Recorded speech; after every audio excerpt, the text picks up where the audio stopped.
amis dans cette nouvelle vidéo de la série sur la récupération dans laquelle aujourd'hui nous allons voir quelque chose d'important, ce sont les étirements. Alors, les étirements depuis quelques années, depuis une bonne dizaine d'années, il y a polémique et controverse là-dessus, les pour les étirements, les contre les étirements.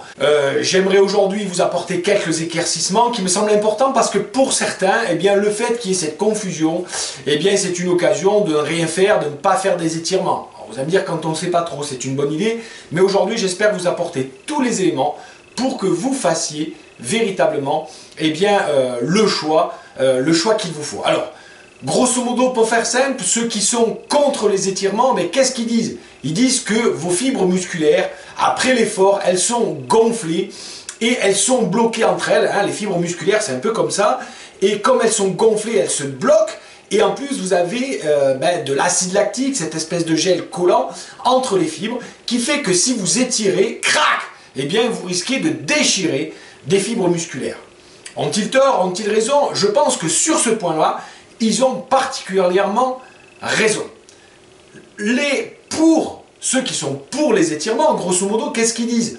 Ils disent que les étirements apportent aux muscles de la souplesse, de l'assouplissement. Des muscles qui sont forts, mais tout noués, tout tendus, manquent de souplesse dans la gestuelle, donc dans l'efficacité. Souvent, par manque de souplesse au niveau des jambes, au niveau de la cheville, eh bien certains créent des mouvements qui sont parasites pour compenser et donc souvent vont se faire des mal au dos, vont avoir des tendinites ou des choses comme ça, souvent par une mauvaise gestuelle. Autre chose qui est important, c'est que quand vous étirez les muscles, vous les assouplissez, auquel cas, plus vos fibres sont souples, eh bien mieux elles fonctionnent et plus vite elles récupèrent. Alors, à qui donner raison, à qui donner tort, ce n'est pas l'objet de ma vidéo. Pour moi, les deux ont raison. Ceux qui sont contre les entraînements sont contre les étirements, sont contre les étirements mal faits. Les étirements style, on se fait un défi, un challenge, on doit à chaque étirement aller un petit peu plus loin. Ça, c'est l'étirement des danseuses ou des gymnastes qui doivent arriver à faire le grand écart, doivent avoir une souplesse exceptionnelle. Et effectivement, là, il y a un vrai programme d'entraînement. Si vous avez cet état d'esprit, pour le cyclisme, c'est une connerie. Il ne faut pas faire des étirements comme ça. Donc, je vais créer une distinction aujourd'hui avec les assouplissements. Les assouplissements, c'est plutôt la philosophie du yoga. Il n'y a pas de compétition. On s'étire là où on en est. Ni de compétition avec le petit copain qui va plus loin dans son étirement, les mains descendent plus bas, ni avec vous-même en disant tiens, hier je descendais jusqu'aux chevilles et aujourd'hui je suis 10 cm au-dessus. Ça va pas. On s'en fout. L'essentiel, c'est de prendre une position, de respirer et de se relâcher. Vous allez là où vous allez. Alors, voilà les points clés et importants des étirements. La première des choses, eh bien, c'est de faire les étirements au bon moment. Qu'est-ce que c'est le bon moment? Eh bien, on l'a déjà vu dans la meilleure cyclosportive et je vous mets juste en dessous les vidéos pour vous rappeler. Juste après votre séance de vélo, à peine vous descendez du vélo, ne vous posez pas de questions et faites 3 assouplissements de base dont j'ai déjà parlé. Un étirement des quadriceps, un étirement des ischios et un étirement des mollets. C'est le minimum. Vous pouvez faire après un autre étirement d'un autre muscle, mais faites ces 3 étirements-là, vous aurez les jambes, ces 3 assouplissements, juste après, vos muscles sont gorgés d'acide lactique, ils sont fatigués, il ne faut pas les tirer, il faut juste les assouplir avec ces 3 étirements-là. Pourquoi? Parce que si vous ne les faites pas, juste après, vous ne les ferez jamais. Vous récupérez moins bien, et souvenez-vous qu'un muscle puissant, c'est un muscle qui est fort et souple, donc vous aurez la souplesse. Au minimum, vous pouvez faire ça, c'est facile. Ensuite, juste en dessous encore, je vous donne le lien de 5 étirements vraiment pour vous assouplir plus, pour être vraiment plus relâché. Et ça, je vous invite à le faire un jour sur 2. C'est-à-dire le fameux jour de récupération, puisque je vous propose de vous entraîner qu'un jour sur 2 pour récupérer.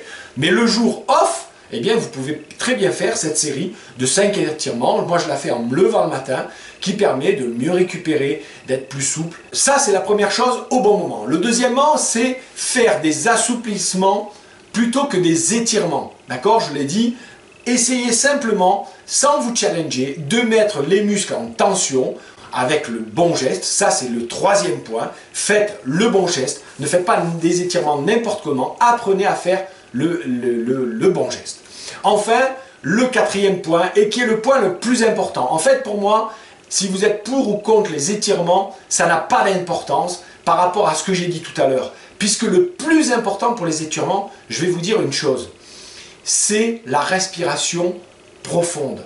En effet, les étirements, c'est un moment, un rare moment, où vous allez vous poser un moment et vous allez faire une respiration profonde. Or, je vous l'ai déjà dit, notre corps est constitué à 70% d'eau, il y a seulement 5 litres de sang, tout le reste, c'est du système, c'est de la lymphe, le système lymphatique qui récolte tous les déchets de l'organisme, l'acide urique, les radicaux libres, les acides multiples, acide lactique entre autres, etc.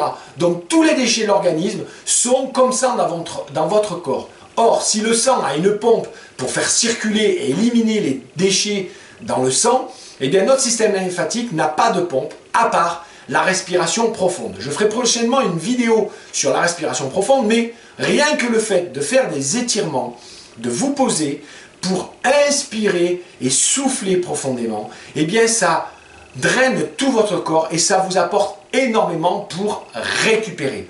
Donc dans les étirements, le plus important pour récupérer, ce ne sont pas les assouplissements, mais c'est la respiration profonde.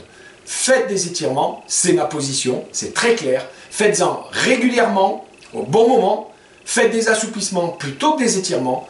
Pratiquez la respiration profonde. Et enfin, pratiquez avec le bon geste. Ce sont les 4 piliers des étirements pour vraiment faire des étirements de qualité et qui vous apportent une pleine récupération. Je vous dis à très bientôt sur une prochaine vidéo du blog La meilleure cyclosportive de votre vie. Et maintenant, c'est à vous de jouer.